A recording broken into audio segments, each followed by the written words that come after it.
In the previous lecture, we created a loop and we were able to successfully receive commands from our C2 server. With our commands, we can now perform, or rather our malware can now perform the intended action and then give back the feedback to the C2 server. Now we are going to do that a number of times since we have different actions that our malware will be performing, and therefore, since you are going to be doing it several times, it is wise for us to have a function that will be doing just that. So I'm going to create a function for that in this lecture, and I'm going to call it sendResp, short for send response.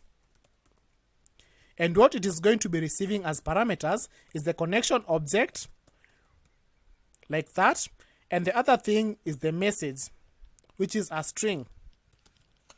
So the first thing is a connection object, which is what we are using to communicate with our C2 server, and the other parameter is the actual message that we are sending back to our C2 server.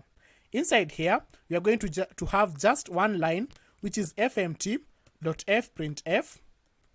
What this function allows us to do, as you can see, let me first import the package. So fmt.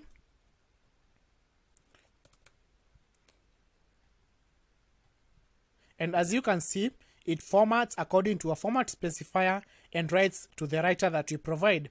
In our case, that writer is our connection object.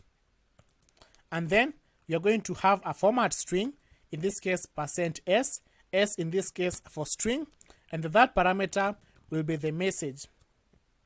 Now that is it, and so from now onwards, whenever we'll be sending back our feedback to the command and control server, we are simply going to invoke this function with our connection object and our string.